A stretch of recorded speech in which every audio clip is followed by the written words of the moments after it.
now been given the official status as home of the NFL in the United Kingdom. And the Nashville Sounds now have 10 games left in the regular season after a 9-6 win over the Charlotte Knights last night. Catch the broadcast starting at 5:50 p.m. over on 94.9 The Fan. You're listening to 102.5 and 106.3 The Game. For more, follow us on Twitter at 1025 The Game or visit thegamenashville.com. Live from the Hiller Plumbing, Heating, Cooling, and Electrical Studios. WPRT-FM Pegram, WPUC HD2 Laverne. Ross Chastain will be first to finish in the Ally 500 at Nashville Super Speedway. Nashville's exclusive home for NASCAR. 102.5 and 106.3. Checkered flag is in the air. Man, this is a win in the cup race. The Game. A Cromwell Media Station. Let me talk to you. Talking what's important to Nashville. Sweet mother of God, what is the holdup? This is the Chase and Big Joe Show. Well, Lottie frickin' da! With Chase McCabe and Big Joe Dubin. Good, great, grand, wonderful. We're here on 102.5 and 106.3 The Game and the Game Nashville app. Chase and Big Joe Show, Thursday edition, 102.5, 106.3 The Game. Chase McCabe, Big Joe Dubin, Dr. Crane back with us today, Nick Frazier as well. As it's a lovely day here in America's Music City as we talk a little sports, have a little fun, all those things. JoJo, what's up? Chase, you're looking good today, buddy. I like that shirt you got on and the tie. You look good. Thanks, man. Yeah, I got suit duties, so I am remote, but I'm still there in spirit, as you always say. Tap your heart. I'm always That's right. there. If you're not there, just tap your heart. You'll always be around. That's good. Good. How you doing, buddy? I am fantastic. I am a little. I'm a little heated. I'm a little. I've kind of been holding on to this since yesterday. Oh no. And so You got cramps? No. Wow. Come on, man. I did play golf, so that stuff hurts. Right. That is for sure. No, I'm a little irritated with Ryan Tannehill. I am. I did not like his press conference yesterday. He did what I can't stand it when people do, and he's kind of done this before, and that is, when he gets asked the tough questions, it's basically, well, I don't want to talk about it. I'm moving on. Well, what do you want him to say? I want him to be accountable. And I don't feel like he was. Accountable to you or accountable to anyone? Accountable to his team, accountable to me, to the fans, to everybody. I mean, to the questions that he's being asked. And it was like he'd, give a no answer, basically, and then like, well, I'm moving on from the Saints. And it's like, that's not how this works. All right, let me ask you this. I'm going to play the mean devil's advocate reporter here. What did you want him to say? What would you have liked him to have said? He was asked a couple of questions about specific situations, about the interceptions. I would have appreciated if he would just go through the play, what he saw. I don't think there's anything wrong with the quarterback saying, here's what I saw, here's what happened, I missed it. And then you can move on. But he never wants to do that. Okay, here's what Jim Wyatt wrote, all right? Here's what Tannehill says in response to that. It was definitely easy to turn the page to get ready for the Chargers. It was tough to watch that film. I watched it 5 times and went through everything multiple times and looked at the areas where I can be better, where we can be better. I'm excited to move forward. That doesn't answer your question? I mean, it does to an extent. But, I mean, that's not play-by-play. Right. But they've never done that. He's not – I mean, it's just – No, and he's not that type, and he's never going to be. He got pissy, and, it's just I didn't think he had room to do that. Like, there's a couple of clips that I pulled just kind of as an example of that. Like, this was early, and this could have been what you just read, but this was earlier in the press conference when he was asked about what he saw in the misreads and how he can improve in those areas. Do you feel like it was different from before? Where it's like it seemed like before you'll see it, let it rip immediately, but maybe this time like you weren't believing what you were seeing at times, or what do you think was behind some of the the misreads or opportunities to throw the ball where you did? I don't necessarily think that was it. Yep. I'm not going to get in and break down the whole game right here, but definitely areas where I can be better for sure. So what are some of those areas? Huh? So what are some of those areas you want to be better? Every area where you look like I could be better, then that's probably it. That right there. I had such a problem with that. I rolled my eyes. I'm like, really, dude? Really? Like, you're just gonna? That's where I have an issue. That's great. Where it's like he got asked two really good questions. That was Nick Suss with the follow up of like, well, okay, what are those areas? Well, basically any area I sucked. Okay, that's a blanket answer. Oh man! But like, come on, man, give me more than that. And then this was the one that really got me, and I want to say this was Stillman asking the question, but basically said, "I'm no more questions on the Saints." Well, Ryan, did you know prior to the fourth down field goal to make it 16-15? Did you know on that third down that they were going to kick on fourth? No. So did you think you had 2 plays to get the first down? Guys, I just want to move on to San Diego. I'm not going to answer any more questions about what happened Sunday. What happened Sunday happened. I'm not happy about it. No one in this building's happy about it. But at the end of the day, it's over. We can learn from it. We can move on. And if you have any questions about LA, I'm more than happy to answer. Okay, again, 2 good questions. Asking about a specific play that happened in the game. Ryan, here, I need you to understand something. We don't get a lot of time with you.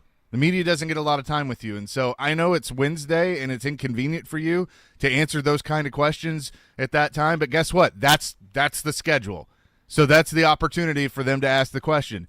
We talked about it all week of should they have gone for it or should they have kicked a field goal? I thought Jared asked the right question. Just answer the question. I mean, I don't understand this, and he's always been this way, so I know nothing's going to change, but it did fire me up. Who, Stillman or Tannehill? Well, they both are. Right.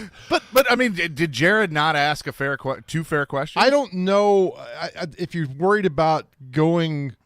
I don't think a quarterback is like, all right, we're not going to get this, so let's go for it on fourth down. I understand the question.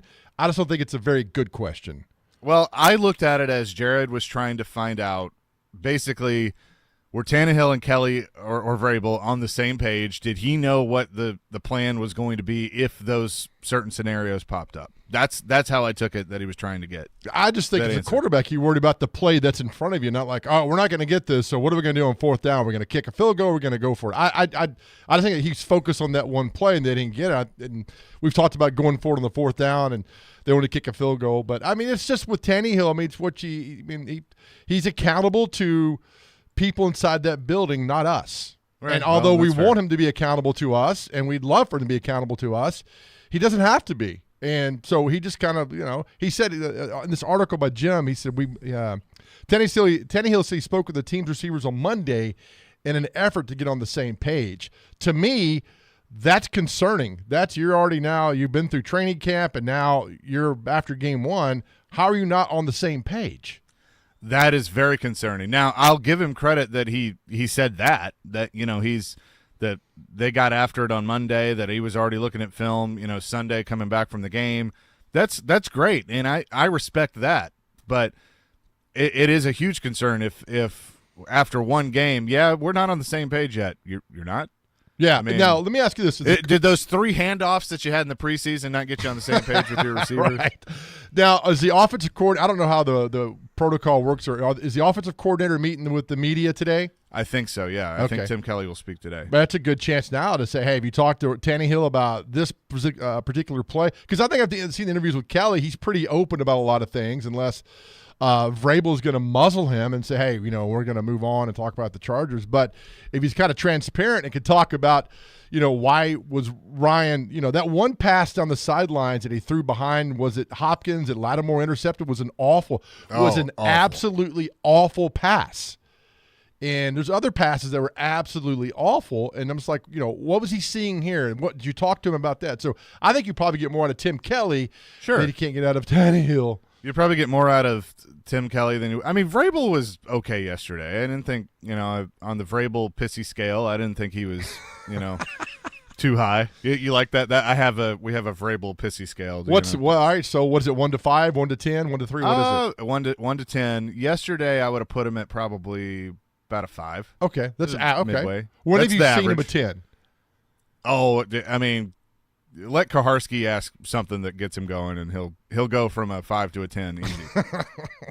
It's usually that. But and look, like Robbie's texted me that he didn't agree with Stillman's questions, and that was a Vrabel question. I will concede on that. Who's texting you? Robbie Stanley. Oh, I thought you meant Robbie from Titans. No, I'm not like, that Robbie. But I'm like, if Robbie from Titans is texting you about questions from the media, that's a massive problem inside that building over there.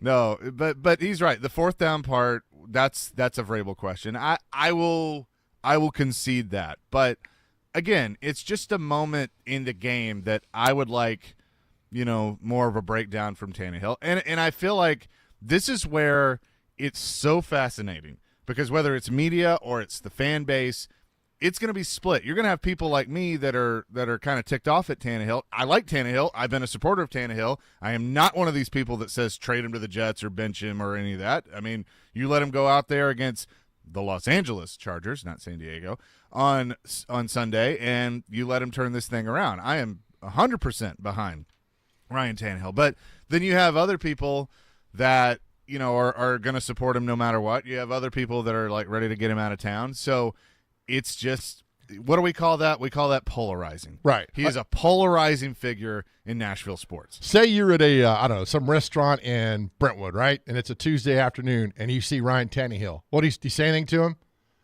If I see him? Yeah. Sure. You ask him like, hey, man, what were you reading on that third name versus the Saints? If it's dinner, okay, I mean, I'll tell you how I handle those situations. Okay. I make sure I go and introduce myself, because there's two things at play. I want to know, do you know who I am? Ooh, are you Chaser dropping that? Love it. Because I don't know. I'm not at practice. I don't get to go to practice because it's usually during when I'm on the air. And then at the same time, I want you to know who I am. Hey, I talk about you. It's not, and that's not an ego thing. It's just like hey, we cross paths on occasion. So, and I've done that. I've interacted with Ryan a few times. He's always been great.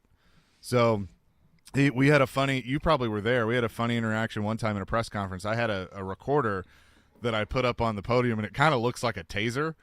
And he held it up and goes, "What the heck is this? Like, this thing's massive." Like he's screaming, "Put it down!" We were laughing about the Vrabel Pissy scale. My favorite nonverbal Vrabel Pissy scale was when Lawan came in after signing that massive contract as Boss Hog, and then Vrabel was standing to the side.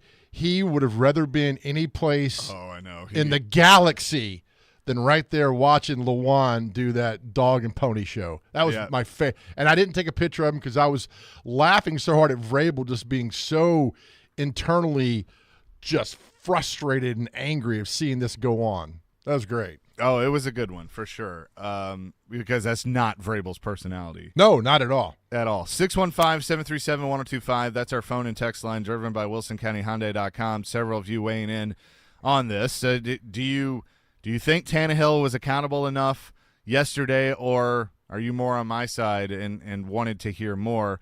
Also, Colin, thank you. He had to add my Atlanta Braves, 6 straight NL East champs. That is correct. They clinched last night. Well done. Our topic throughout the show today, and again, get us with us at 615-737-1025, text or call.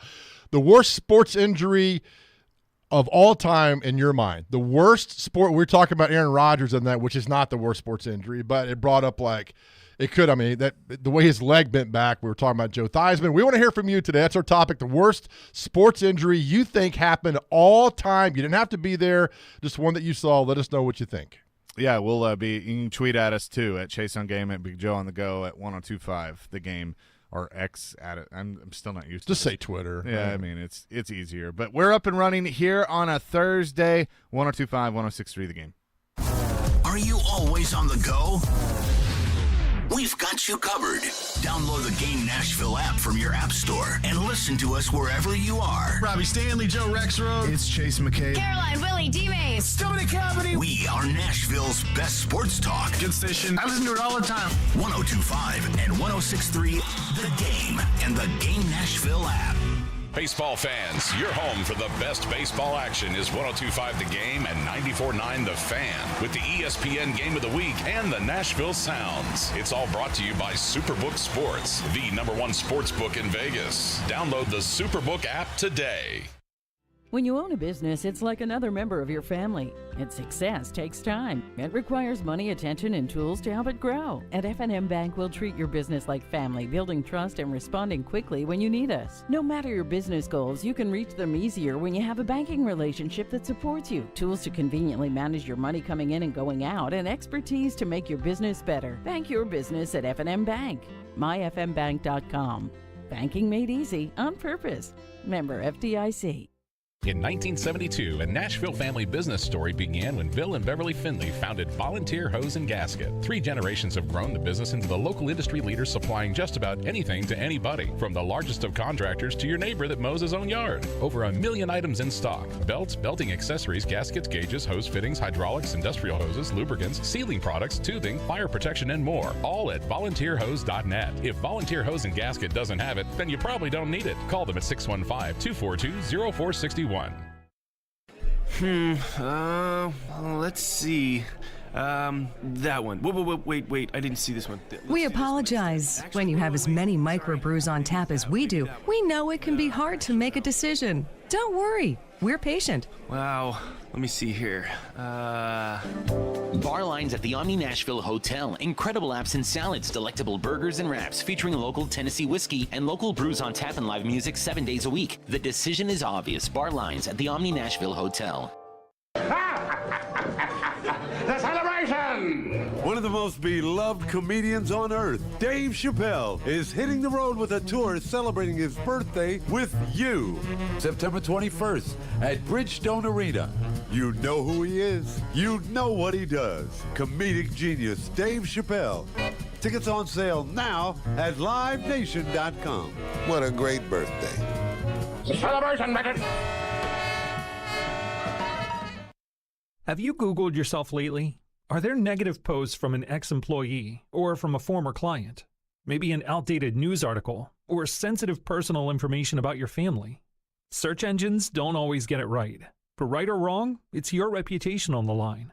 That's where Reputation Defender by Norton comes in. One of the most trusted names in online reputation repair, Reputation Defender has been fixing people's search results for over 15 years. Their cutting-edge approaches help you to wipe away unwanted information in your search results. They also promote the good stuff so that it rises to the top, helping you put your best foot forward. Your good name is too valuable to leave to the whims of a Google algorithm. Take control with Reputation Defender. You can start by getting your free reputation report card at reputationdefender.com or call 800-401-6681 to speak to an expert. That's 800-401-6681. Every day we are live and local. It will help them get better players. I'm really excited about this defensive front. And your source for Nashville sports. They had missed the playoffs. Those players may end up being practice squad guys. We are Nashville's best sports talk. 102.5 and 106.3 The Game and the Game Nashville app. Sometimes they take themselves too seriously. So now we know why he was injured in the chase. Come on, that's not nice. That's, yes, grow up. Actually, they never do that. Grow up. Well, you're giving me that look. After she rebuffed him, allegedly. She did what? This is the Chase and Big Joe Show on 102.5 and 106.3 The Game. It is the Chase and Big Joe Show, and we never take ourselves too seriously. There's no time for that. Chase Never. McCabe, Big Joe Dubin, Dr. Crane, Nick Frazier with you. Our text line blew up, JoJo, with your question. Worst injury in sports of all time, 615-737-1025. We'll get to this throughout the show, so you can keep those coming in. As we also discuss Ryan Tannehill and the Titans, but a couple of votes coming in. Napoleon McCallum. I am blanking on that one. McCallum. I'm blanking on that one. It was, I guess it was a Raiders and Niners game, and his leg, it was Joe Theismann 2.0. Okay. It was, okay. I think I it was remember awful. But I think with McCallum, if I remember correctly, it broke his leg, but he also, ruptured a nerve. I mean, it was, almost life-threatening. It was awful. Logan says Tyrone Prothro, the Alabama receiver. That was a bad one. Yeah. I remember that one. I mean, what's sad about that is that kid was it. He was it. He was a great athlete and just ended his career. Craig said that Dak Prescott injury looked pretty nasty. It did. That was. Absolutely did. Ryan Ellis being decapitated by Corey Perry in Dallas during the Winter Classic. I was there. It was a gnarly hit. It was a gnarly hit, and I walked by Ryan Ellis as they were bringing him up the ramp. He had no idea where he was. Was that one of those where he didn't get a penalty? There was some hit with. No, he got kicked out. Well, yeah, Corey, okay, he got kicked out of the game. That's not it. I remember there's one thing that Corey Perry did to a Preds player where he just blasted a Preds player and did not get a penalty or anything. And I don't remember. Yeah, what it was. There's been some of those times. Clint Marlachuk neck injury in 1989. Do you know that one? No. Scott in Lebanon. I don't know that one either. Ronnie in Colombia. Man, these are flying in right now. Moises Alou broke his lower leg after rounding first base against the Cardinals in 93. Oh. Ouch. A vote for Darryl Stingley. That's one. that was Jack Tatum hit him and paralyzed him. That was pretty vicious hit. Yeah, I mean, you go on. What was the Louisville basketball player that he? That's what I was trying to think of. Kevin Ware. Kevin Ware. That's exactly what I was about to bring up. Kevin Ware, he snapped his shin bone in half right on the. Didn't it come out? It did. Yeah, it was visible. Yeah. Well, okay. So we were Joe, you and I and Ricky were texting about this. He brought it up. I was going to bring this one up. So there was a wrestler, Sid Vicious, Psycho Sid. Sid is what he was known as, Hall of Famer. In 1999, I think it was. It may have been like 2000, but he was at a pay-per-view and he was doing a move off the top rope and he landed wrong. And I mean, the only reason you didn't see the bone was because he had a boot on. I mean, but it was all I can't watch it to this day, but I remember watching it live like as a kid and almost threw up. Is that number one for you?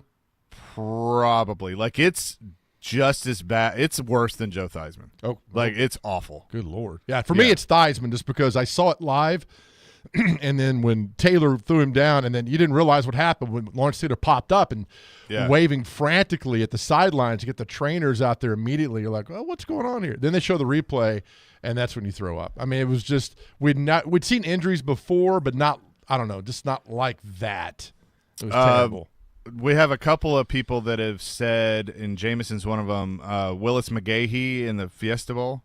Yes, that's right. Versus, was that Ohio State game? Maybe, yeah. John from Nashville says Inky Johnson. That was bad. That was against, I think, Air Force in 2006, and that was a vicious hit that he laid on that guy and laid on the field. I remember that. Glenn from Greenbrier, look up Narlene's Noel injury at UK against Florida. It was gnarly. Ooh. I think I remember that one, yeah. That was one. Man, these are flying in. I'm watching. Yeah. It's like a tote board or a Kevin Ware got one from there. Adam in Clarksville. Anderson Silva broke ankle. Oh yeah, I think I remember that one. That was nasty. Yeah, I remember that. Oh, is that the UFC fighter? Yes, that was gross. Tim Crumry, Bengals offensive. That's the one. lineman. Yeah, that was a Super Bowl. That was awful. His leg snapped and it was just whipping around. It was awful. And he was a hell of a player, too, for the Bengals. Aaron said Chase just had to bring up Sid's leg break. Yeah, I mean, it was brutal. I need to look that up. When it broke, what did he lay there? Did he get up? What did he do? I mean, he was crying almost. I mean, like, and this dude's like 6'7". I mean, was like one of the baddest dudes in wrestling and like just brought to tears. Ugh. It was all. I mean, it's on YouTube if you really want to go see it. But I think the Marcus Lattimore, South Carolina running back way back in the day, where he tore his ACL and like his leg flopped on the ground, like he took a cut. He took a shot from Eric Gordon, who was from Hillsborough High School, played at Tennessee, and there's a 30 for 30, or not 30 for 30, but a SEC stories on Lattimore that happened, and it was. I mean, it breaks your heart because that dude was a first rounder. That was absolutely crushing.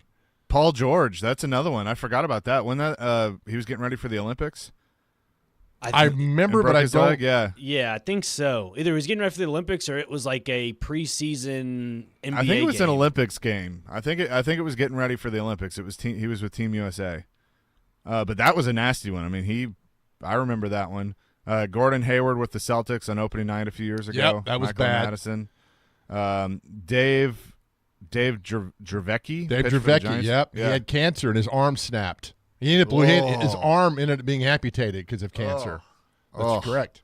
Tom Browning had one, too, that he threw a pitch and his arm snapped.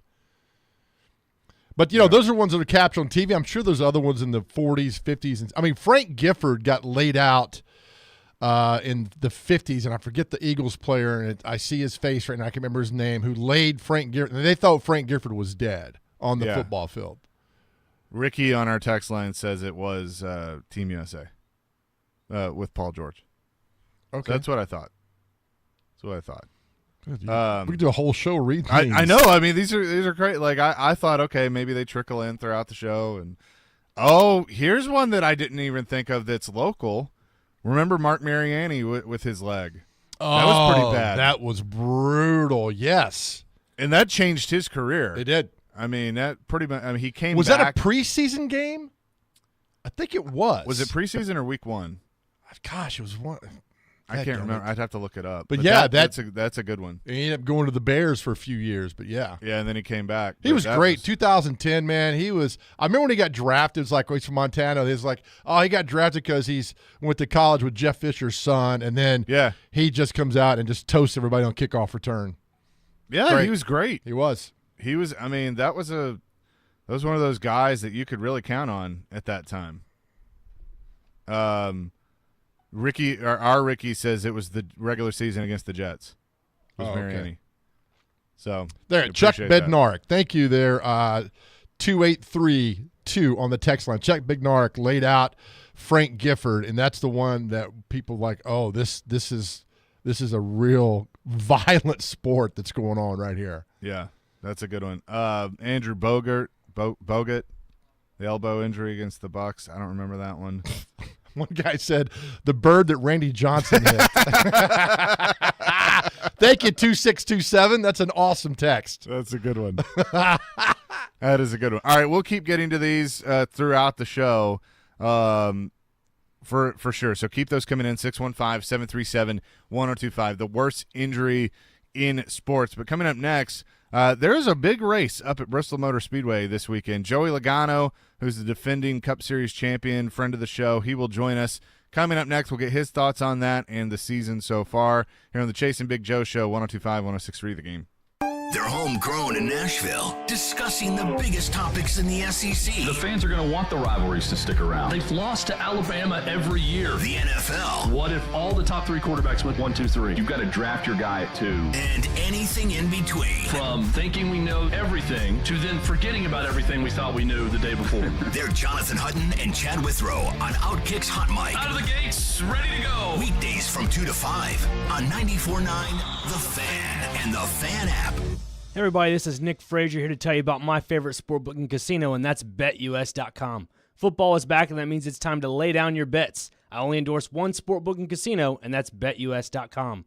They're celebrating their 30th year of sports betting service with a special offer, up to 30 risk-free bets. That's right, up to 30 risk-free bets. It's called Bet Protect. BetUS.com also offers a 125% sign-up bonus, a massive 200% crypto sign-up bonus, and a 250% casino bonus. The game always gets more exciting with the bet, but you could take it to a whole nother level at BetUS.com's live in-game betting.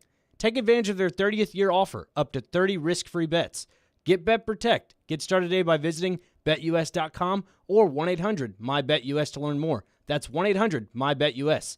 BetUS.com, sportbook and casino, where the game begins. In St. Pete, Clearwater, Florida, fun in the sun goes way beyond the white sand beaches. Let's rock out at a waterfront concert at the Sound. Let's marvel at masterpieces of the Chihuly Collection and make some flippered friends at the Clearwater Marine Aquarium. Let's pedal the 75-mile Pinellas Trail and stop at Florida's oldest microbrewery along the way. This fall, let's go for all the sun and none of the crowds. Let's shine. Plan your getaway at visitstpclearwater.com. 1 week only. Electronic Express has massive sales on Overstock, Open Box, and Scratch and Dent products in every department. 4K TVs, laptops, tablets, housewares, Bluetooth speakers, and more. Hurry into Electronic Express for up to 60% off Open Box major appliances. Plus, get up to 5 years special financing throughout the entire store. Find a store near you at electronicexpress.com. Locally owned and operated. Electronic Express. We make it happen. The two most sought-after, most prestigious names in bridal jewelry come together for one epic event next weekend at Genesis Diamonds. Tacori and Viraggio, the world's premier designers, will be showing off their entire collections. All the latest designs, many showcased for the first time ever, with up to $5,000 in savings. See the latest from Viraggio, handcrafted on Fifth Avenue in New York by true artisans with unmatched attention to detail and the highest quality standards. Viraggio is the only ring that can be customized for every woman's specific desires. Come explore the entire Viraggio collection at Genesis. If you're engagement ring shopping, this is a once-a-year event you can't miss. Other jewelers aren't even allowed to carry these iconic American-made brands. Also for this event, Genesis is showcasing an expanded selection of GIA-certified diamonds in all shapes and sizes. Next weekend, September 22nd, 23rd, and 24th. Take advantage of special incentives, zero-interest financing, and as much as $5,000 in savings. Only at Genesis Diamonds, Green Hills and Cool Springs.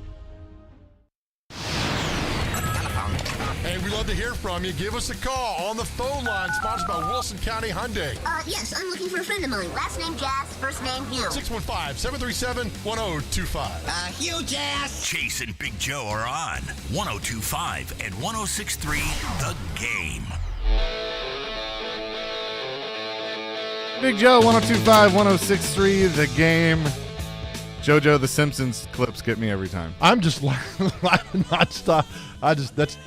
That's a classic Simpsons episode. Oh, the best part is he walks up and goes, "I'm Hugh Jass." Yeah, right.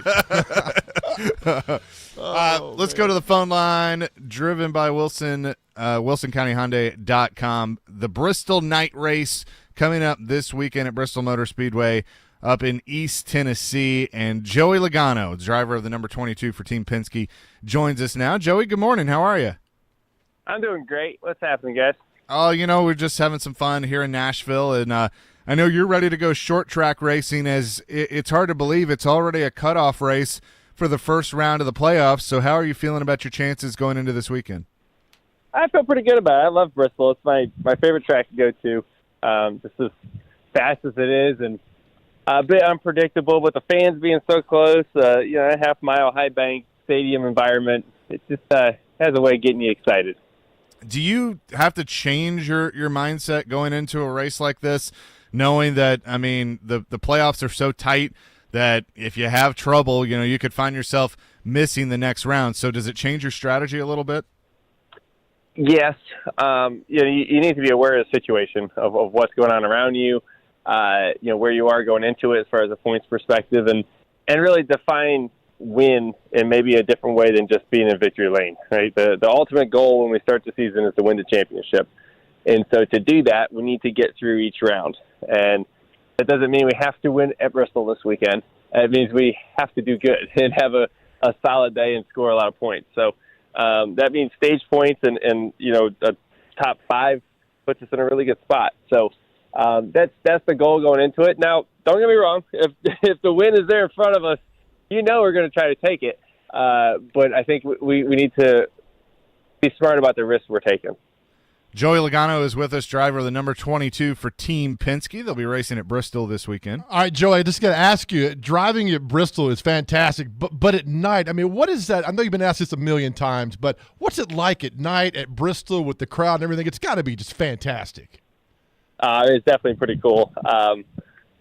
It's just, when you're inside the car, you have a unique perspective, right? And I think as race fans, that are there, they see the cool factor, right? Of everyone with their camera phones out, the flash bulbs going off, the music, the loud cars, all that. But inside the car is a different experience when you get to see it all from inside the car, and then when you get out and everybody's cheering or booing at you. I've been on both ends of that one, but it's neat. It makes you feel like you're in a stadium, and for a race car driver, we don't get that a lot, right? We're usually in these huge venues where everybody's really spread out. But at Bristol, everyone's right on top of each other, so it's different. It's cool. I remember asking Darrell Waltrip one time, what was his success to winning all those races at Bristol, and he's like, "Don't wreck." I was like, "All right, that's a pretty simple explanation for it, right?" I wish it was that simple. I mean, that's one piece of the puzzle for sure. Is not wrecked, but the other one was go fast. I think you got to go really fast, and obviously have the right strategy. And a hard part to think about Bristol is the track changes a lot as it takes rubber. As you make so many laps, the track keeps taking rubber, and it changes the way your car drives. And over 500 laps, as you can imagine, it changes a lot. So what works in the beginning of the race, you got to be ready to adjust and know where it's going, and it makes it really hard to make sure you have something that you can win with at the end. Talking to two-time Cup Series champion Joey Logano, we've seen this new car, kind of evolve as you guys have driven it for the last couple of years, but short tracks continue to be a work in progress. I've seen good racing on the intermediates, obviously the road courses. Where do you think the car is at when it comes to short track racing at this point? I think it's coming along. I think it's definitely a racetrack where Bristol itself can put on a good race with a tricycle, so I don't think it really matters at that racetrack. But I do think the sport in general is working really hard on trying to figure out how can we make the racing even better. And a lot of the things that happen with the cars that we're all so if we all have the same cars essentially, and everyone's running within a couple tenths of a second of each other every lap, it's hard to make a pass when you're not really faster than the guy in front of you. So that's one piece of it, which, like I said, Bristol is such a wide racetrack. Like the corners, you can run the top or the bottom. It gives you some opportunities. Joey, Trackhouse announced that Shane Van Gisbergen, who we saw win at Chicago, he's going to be in NASCAR next year running in trucks and Xfinity and Cup Series as he gets used to the ovals and things. He's a 3-time Supercar champion. How big is that for the sport to have crossover like that for him to come over? I think it's pretty neat for sure. For years we've seen the way to become a NASCAR driver, right? Whether it's it's been oval racing in America, basically, whether it's late models or on dirt or asphalt. And there's stepping stones that come up through it, and it's trucks and Xfinity Cup. And then there's the very rare few that come from a foreign country and that have raced something completely different their whole life, but are obviously very talented, and they want to come race against us as well. And that's a completely different way of coming into the sport. And to see what Shane's doing, not only to take on this challenge I'm not calling him old here at all, but at the age that he is in comparison to others that are starting, their NASCAR career at a different age, a younger age, it's going to be neat to see him progress through this. Obviously, he came in like a bolt of lightning in Chicago. He was able to win his first race right off the bat at the street course. Obviously, that fell right into his wheelhouse. But I think as obviously he's a fantastic driver already. We all see that. But, I think he's going to take some time to be able to learn how to oval race and do the NASCAR style of racing that we typically do every week besides, what we did in Chicago that weekend. We're talking to Joey Logano, driver of the number 22 for Team Penske. Hey, Joey, I'm always curious about this. I know, like, football teams, they sit down, they watch the game tape and see what they did wrong and all this other stuff, what they can do better. Do NASCAR teams do this? Do you watch the previous race and see things you could have done better, or how does that all work? Yep. Yeah, we sit down and go through not only just film, but there's a lot of data that we can collect and where our competitors were faster and the different parts of the game. That's right, the pit stops, the strategy, the restarts, those details. The special teams, if you will. Those are the things that really make the difference these days. We just said a minute ago, all the cars run pretty close to the same speed. So how do you beat them? Well, you got to do really, really good at details, and that's where the little things that are going to add up. A couple spots on pit road, right, choosing the right lane, a restart. Those type of things just are essential to get correct, and that's what our sport's really moved on to. I love that. All right, I've always wanted to ask this question too. How do you handle rush hour traffic? I don't do a very good job, man. Does anybody handle rush hour traffic well? No. If you do, you're psycho. I don't see how it's even possible. I don't like it, but I got to handle it the same way as everyone else. I sit there and get frustrated.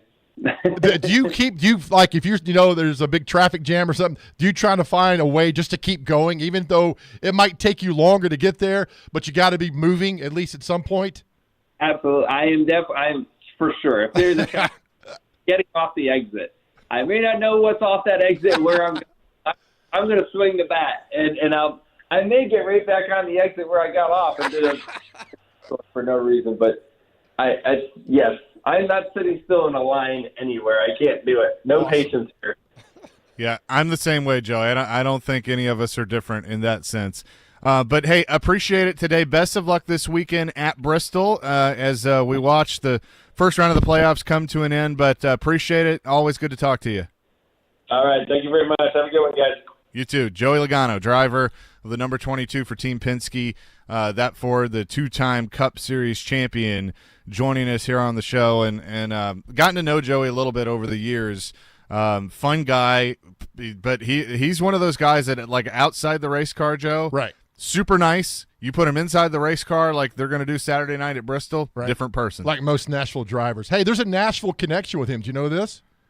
Well, I think he won his first Xfinity race at the Super Speedway. But he beat Casey Atwood, who was the youngest at the time. Oh, that's right. Joey became the youngest. Former Nashville guy, Casey Atwood. That's right, yeah. Or he still might live here, I don't know. I think he is, yeah. Okay. But, Joey's awesome, so appreciate him for joining us. And we'll talk to Jerry Caldwell, who's the GM at Bristol, I don't even know his title now. I need to look that up. But it's changed. But he'll join us at the end of the show to talk more about that because, I'm passionate about the racing up at Bristol. They played a football game up there a few years ago. Would love to see that again. Just a really cool facility that they have there in East Tennessee. So be sure to check that out. More texts coming in, Joe, real quick. Throw the topic back out there again. Are the worst injuries in sports that you have ever seen? You didn't have to be there, but like watched it on TV. Obviously, Joe Theismann's been brought up. I brought up Sid Vicious, the wrestler, as one. But Kent Marlachuk, the goalie, that got his throat somebody cut. sent that to me. Pass. Yeah. That was a bad one. Got more. Alex Smith. Yeah, we haven't even brought up Alex Smith. I mean, that was just as bad. And it wasn't his injury. He was playing for Washington. Wasn't his Niners? No, it was The with Chiefs. Washington. Was it was with Washington. Where am I going? But here's why I bring that up. It was at the same spot of the field, almost at the same point of the game as Theismann, and it was the Washington quarterback. Ooh, okay. Yeah, You're so right, that's you're what right. it was. Because he went from Niners, Chiefs to the Redskins. That's right. Yeah. Nick Chubb versus UT. I don't remember that. Yeah, on the sideline. That's right. It was in the red zone. Yep. On the right side, right hash. When was that? 2010? No, it was after that. 2012? I'll look it up. Yeah, it would have been 2015 maybe because they play the odd year Georgia comes to Knoxville. Still bad. I mean, whatever it was, it's still bad. But Ken in Waverly says Nancy Kerrigan. That was pretty bad. It was pretty bad. Yeah. Wes in Clarksville, another one for Mark Mariani. So that was a big one. So keep those coming. 615-737-1025. We'll read more of those coming up next and also get to celebrity birthdays here on Chasing Big Joe, 102.5, 106.3 The Game. It's a long summer. But don't worry. Hockey will be back soon. You'll hear every slap shot, save, hit, and of course, knocked down in front, rebound, and a score! On your home for Smashville, 102.5 and 106.3 The Game and the Game Nashville app. Is it October yet? All right, let's talk Superbook Sports. Why bet with the big boys this football season? Instead, try your hand with the local book. That's Superbook this fall. Superbook is the book next door, and they're a dedicated team of the best odds makers in Las Vegas, making sure you get the best prices and parlays you'll find anywhere. And now Superbook will give you a bonus of up to $250 when you sign up and wager, all in the same day, simply by using the promo code CHASE. That is my name, CHASE. So bet with the best and use that promo code CHASE this football season with Superbook Sports. There's a game tonight, Minnesota on the road against Philadelphia. Philadelphia is a 6-point favorite, and you can get that on the Superbook Sports. If you're looking ahead to this weekend, Tennessee at home getting 3 points against Los Angeles, and Los Angeles getting even money right now. And in college, Tennessee on the road against Florida, -6.5. It's right there on the Superbook Sports app. Visit superbook.com for terms and conditions. Gambling problem? Call 1-800-889-9789. It's back. The world's biggest spa sale at Family Leisure. How do you know it's the world's biggest spa sale? Well, it has to be. It is sponsored by Artesian, American Select, and Strong Spas. Those are some of the biggest brands, and it's at 12 Family Leisure locations across the country. That is pretty big, but there's more than 700 spas in stock and incoming at the Family Leisure stores, and many more display model spas at liquidation prices. Spa prices start as low as $39.99. It's the world's biggest spa sale at Family Leisure. Both locations, Franklin and Antioch. Where family and fun come together. Twin Peaks is the best in the game. Here, your favorite drafts are poured at a frosty 29 degrees, and rare barrel-aged whiskeys are served just the way you want them. It's bigger game days and bolder fight nights. I mean, where else can you find a scratch kitchen that always comes in clutch? Every day, from lunch to late night. Only at Twin Peaks, the #1 sports bar. Get wings the way you want them. Try Twin Peaks wings bone-in breaded, naked, smoked and grilled, or boneless in your favorite sauce or rub. At Mercedes-Benz of Music City, a healthy and productive culture takes a day-to-day discipline. Here's Sam Cavett, General Manager, with a few thoughts. Mercedes-Benz has its standard, and we have Dream Motor Group standards. They're definitely on the same level, but I feel like we challenge ourselves at least as much as Mercedes-Benz challenges us. It's a genuine motivation to take care of customers, and we see it in the customer reviews. Live the dream at Mercedes-Benz of Music City, mbofmc.com. Hey, it's Jared from my friends at Hiller. It's about to start getting cooler, and it's time to start thinking about your heating system. You do not want to experience breakdowns when that first temperature drop happens, so it's time to get your heating tune-up taken care of.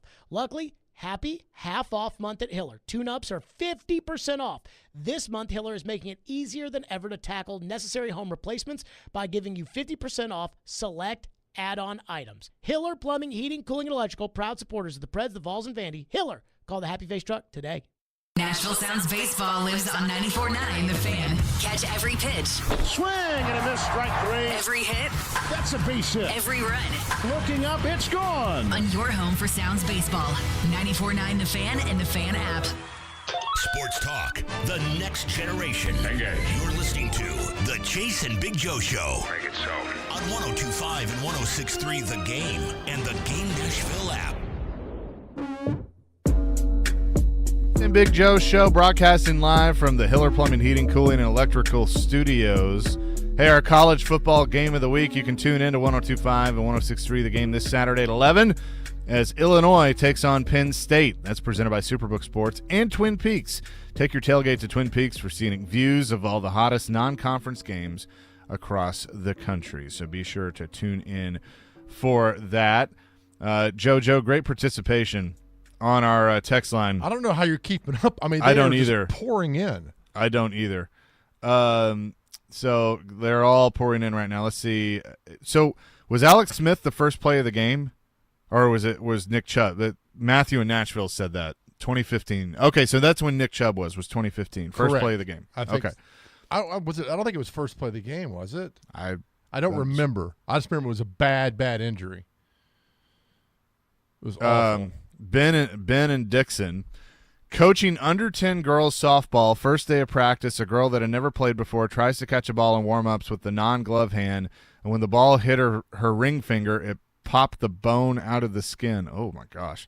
The crazy thing is it didn't bleed, but the skin was folded down to the first knuckle, and the bone was sticking out. Very gross. Oh, God.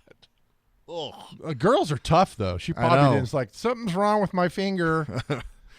Whereas boys would have been like, oh my God. Josh from Jackson says Eric Berry's hit on Moreno didn't break anything but his pride. All right. No Sean. That was good. Yeah, I remember that one. And then he also mentioned Alabama receiver. That was pro throw. Yep. That was a bad one. That's one of the first ones I remember. I was in high school. I mean, I'm sure there were some before that. Well, Sid. Yeah, Psycho Sid. But like in a football game, like I remember just how big of an impact that was. That was who was the coach? Was that Shula? What year was that? Yeah. Like 04? Yeah, Sheila was there from 04 to 06. Francione was there from 1 to 3, I think it was. Yeah. And Mike Price was there until he got involved with a stripper or somebody. Mike Price never coached a game, right? That's right. And they let him go. He was down in Floribama, I think it was, and then was like, all right, we're good. Take care. You know, like we like to play the what if game. Love that game on this show.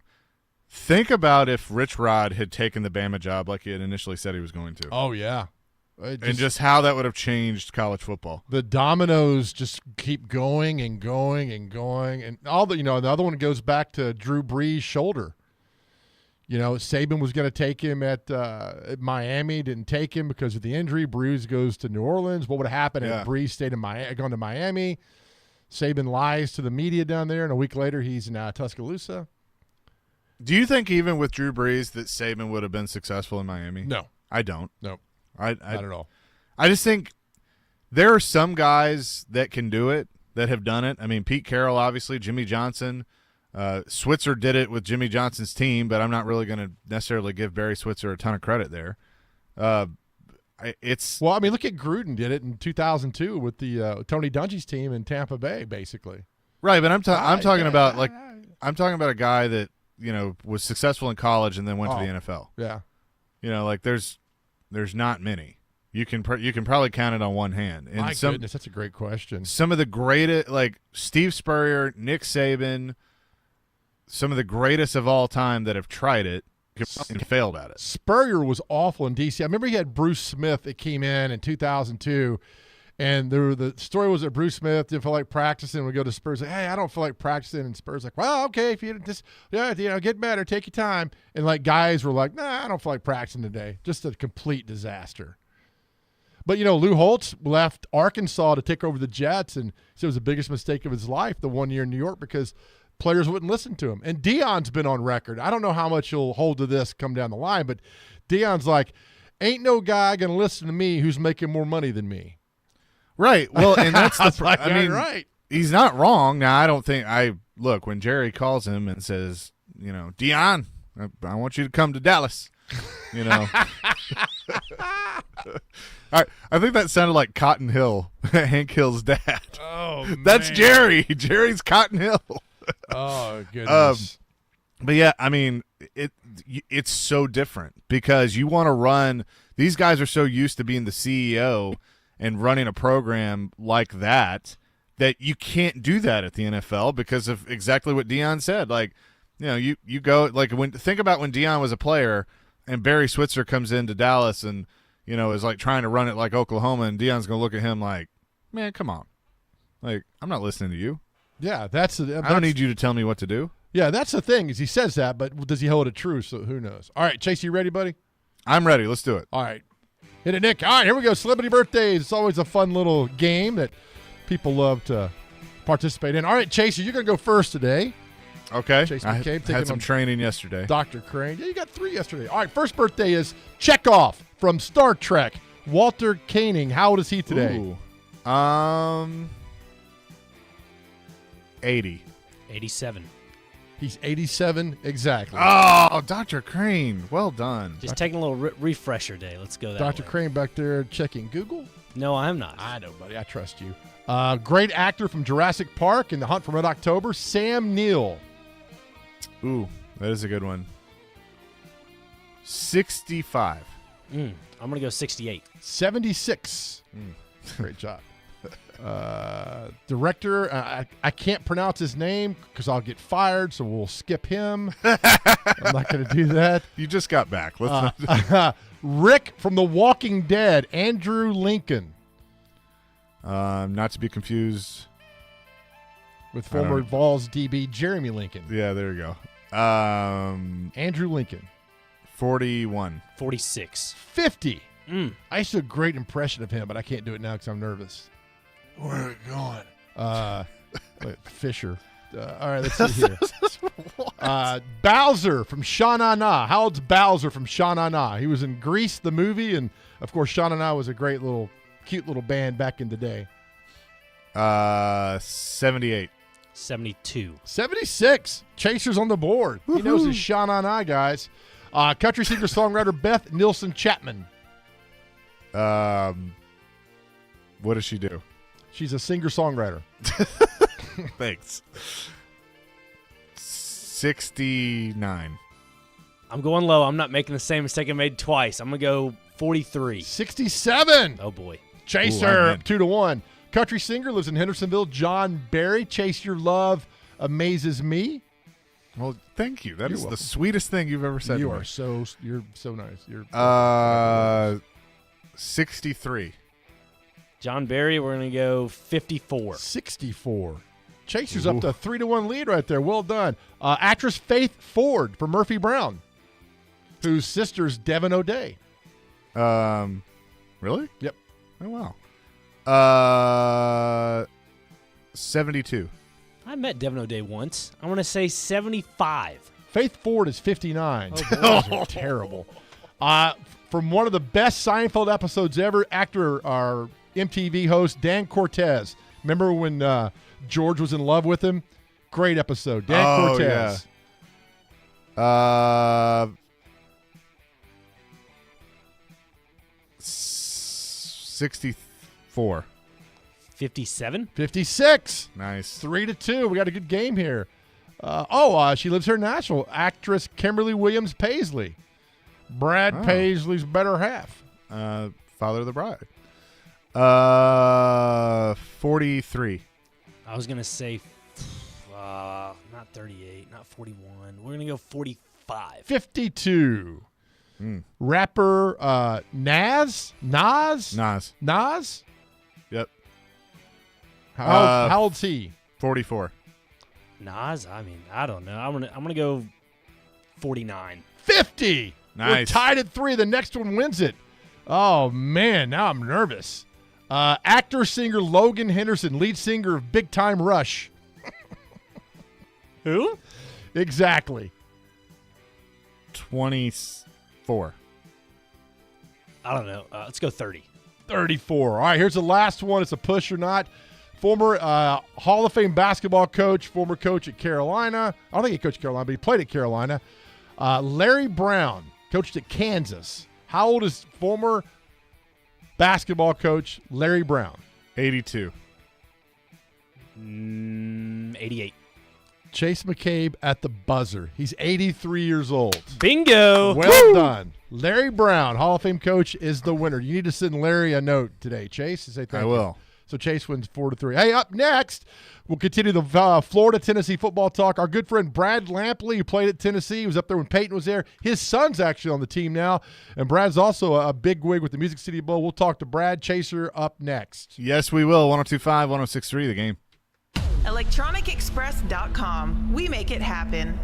It's time for another Kubota Field event hosted by Coleman Tractor of Nashville. Our biggest sales event of the year will take place on Thursday, September 21st at the Nashville Gun Club during the Shooting Hunger Sporting Clays Shoot. Stop by our booth to learn all about Kubota. Zero-turn mowers, utility vehicles, and more. Take advantage of Kubota's competitive financing offers, receive a coupon for up to $250, plus enter to win prizes. Try it and buy it at Coleman Tractor of Nashville during the Shooting Hunger Sporting Clays Shoot at the Nashville Gun Club, Thursday, September 21st. The event kicks off at 7:30 a.m.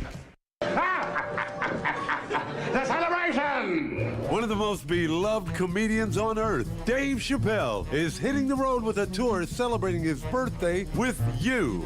September 21st at Bridgestone Arena. You know who he is. You know what he does. Comedic genius Dave Chappelle. Tickets on sale now at LiveNation.com. What a great birthday. Celebration, make it! All of us at 102.5 and 106.3 The Game want to recognize our active military, veterans, first responders, and educators with the playing of our national anthem. Oh, say, can you see by the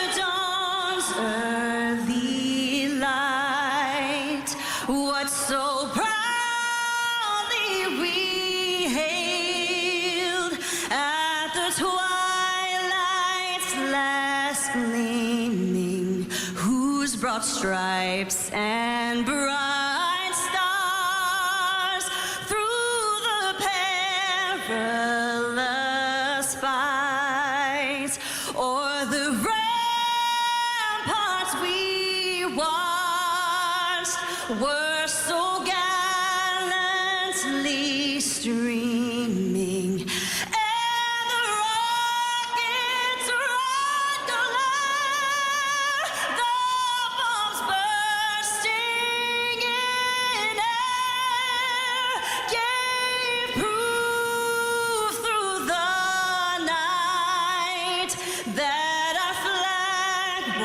Still there. Oh, say does that star-spangled banner yet wave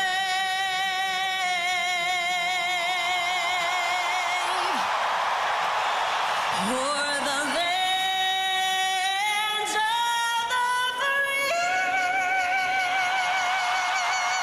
and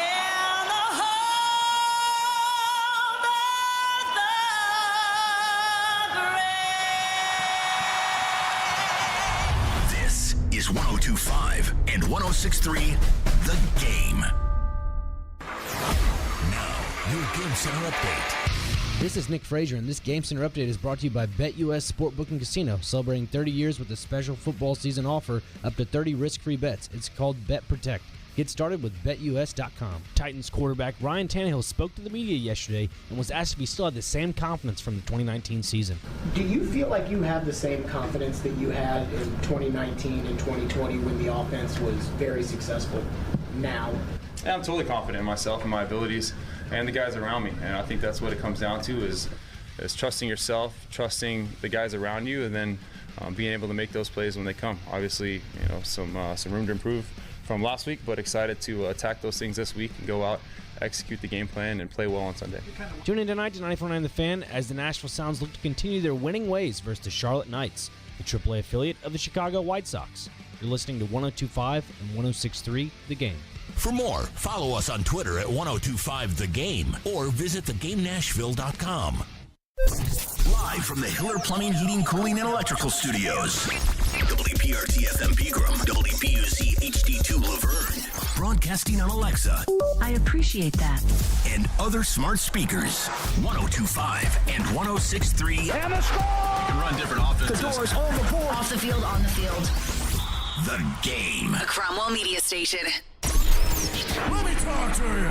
Talking what's important to Nashville. Sweet mother of God, what is the holdup? This is the Chase and Big Joe Show. Well, Lottie frickin' God! With Chase McCabe and Big Joe Dubin. Good, great, grand, wonderful. We're here on 102.5 and 106.3 The Game and the Game Nashville app.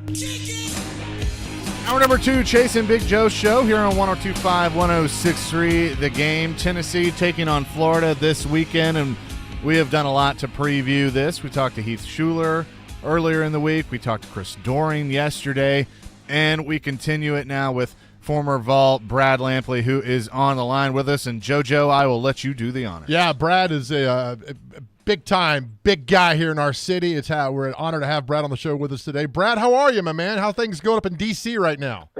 Joe, I am great. I'm counting the minutes so I can get on my flight and head to Jacksonville and get ready to go to Gainesville on Saturday. That's a big, big game. What's this week like for you, a guy who played the game? You played at Tennessee. Your son now is on the football team there. Is it still burn inside of you to, I don't use the word hate the Gators, but a strong dislike for that team down in Florida? I think hate's the right word, Joe. No, it's just a different week. My kids knew it when they were growing up, and they would just see that Dad acts different on the day of the Florida game, and it just gets ingrained in you. And you get up that day, in a bad mood, and even though you haven't strapped on the pads for 25 years or whatever, it's just different. It's you've got traditional rivalries, you've got rivalries based on location and border rivalries, and respect rivalries. This one's, I mean, it's just always been hate, and that's the way it's always going to be, I guess. Was there a little extra pep in the step during practice? I mean, did Coach Fulmer do anything different with the Gator Week that was going on, or was just business as usual, knowing what was going to go on Saturday? No, I think if anything, Joe, he really had to kind of make us try to approach it as in a normal way as best you can. But there was no hiding from it. I mean, we used to always hear all the stories about how Johnny Majors was during Alabama week and how he would act differently and the players would prepare differently. And I think Coach tried to make it a normal thing, but, it's the intensity was just there because I think people of the younger vintage don't remember the fact that it was really us in Florida and everybody else in the SEC was a real step down from there. So, 95, 96, 97, 98, it was the Tennessee and Florida show, and whoever won that game had the inside track to the national championship, and whoever didn't was, looking at the Citrus Bowl, unfortunately. Talking to Brad Lampley, Vol for Life, on with us. So you played with Peyton Manning. What was he like during that week?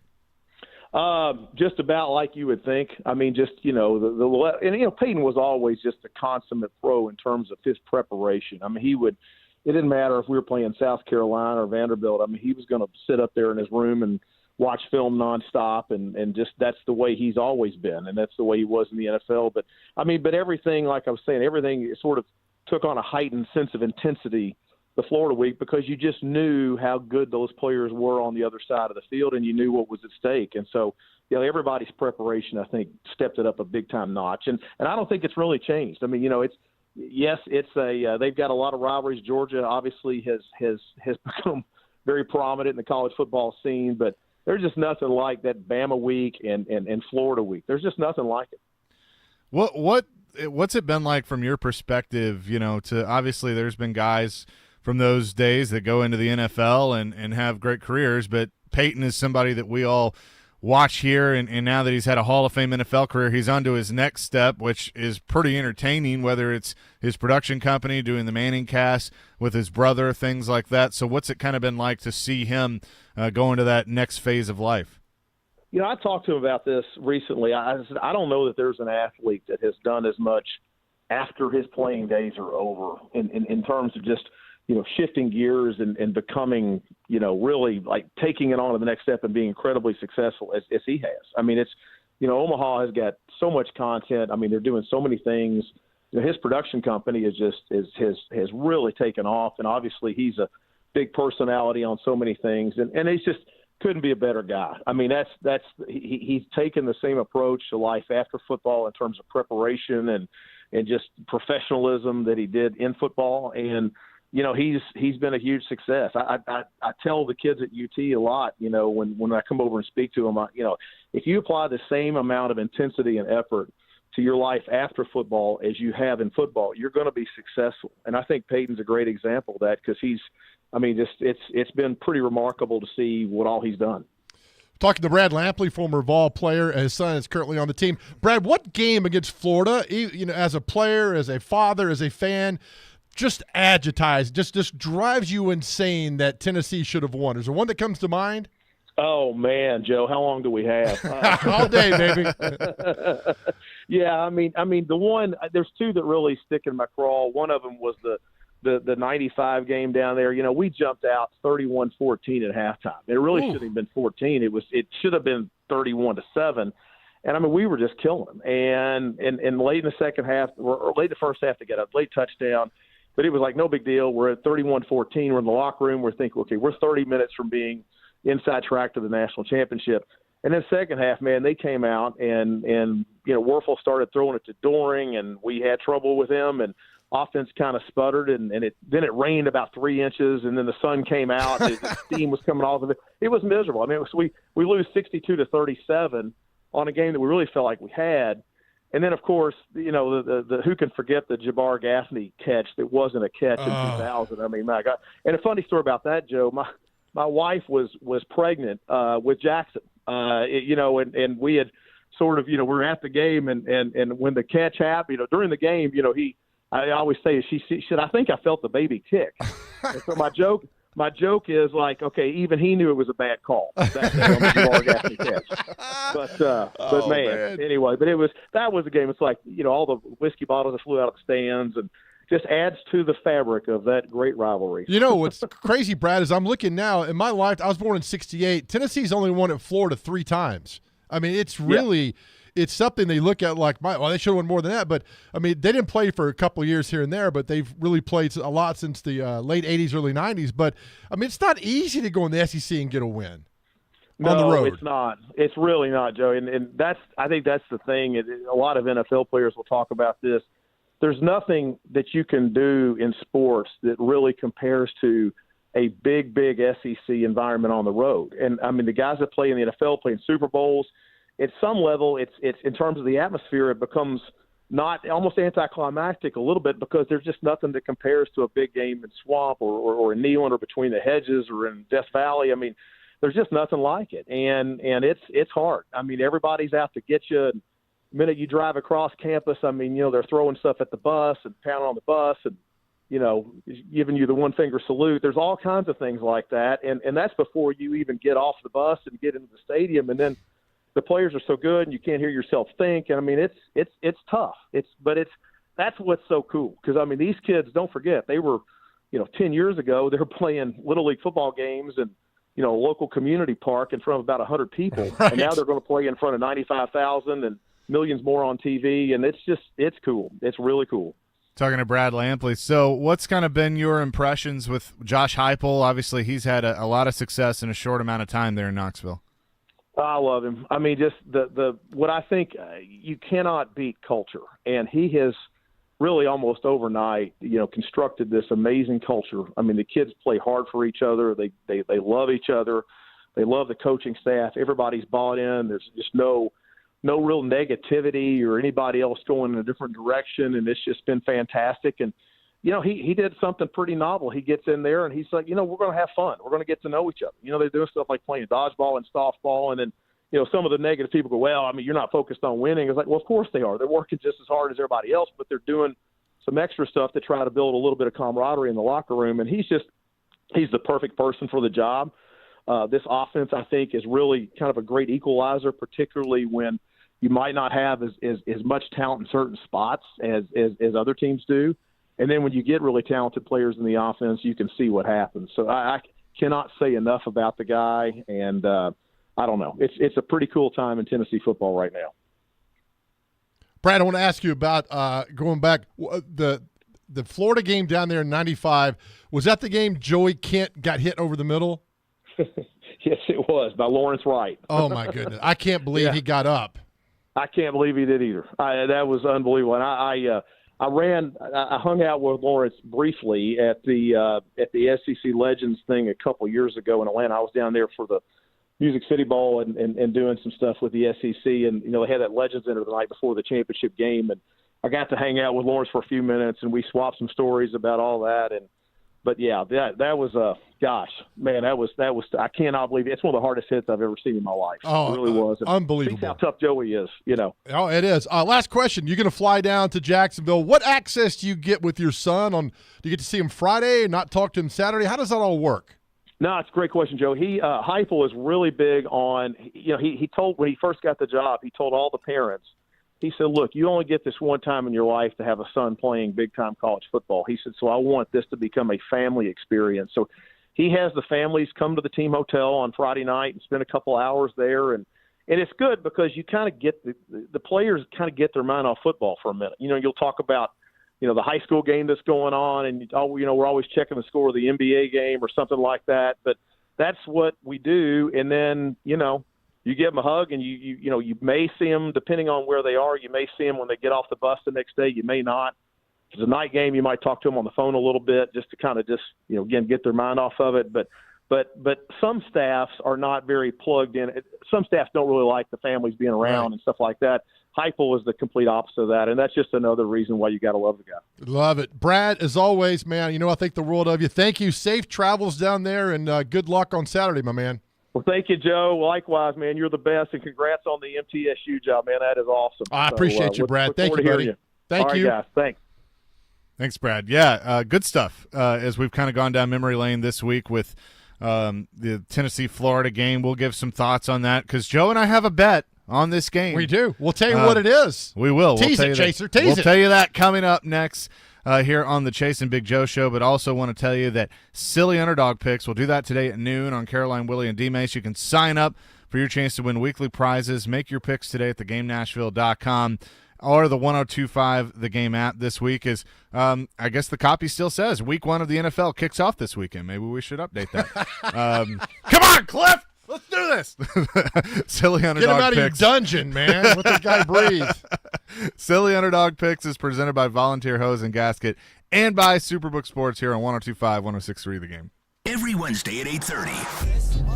Join Robbie and Rexroad for The Choice is Yours. 2 sports questions, 2 non-sports questions. They'll answer a couple of questions about life and sports. The Choice is Yours is built by Jarrett Companies. You have a choice. So when you have a need for site and utility work, fire protection, concrete and asphalt services, the choice is simple. It's Jarrett Companies. For more, visit JarrettCompaniesInc.com. The Choice is Yours. Wednesdays at 8:30 on 102.5 and 106.3 The Game and the Game Nashville app.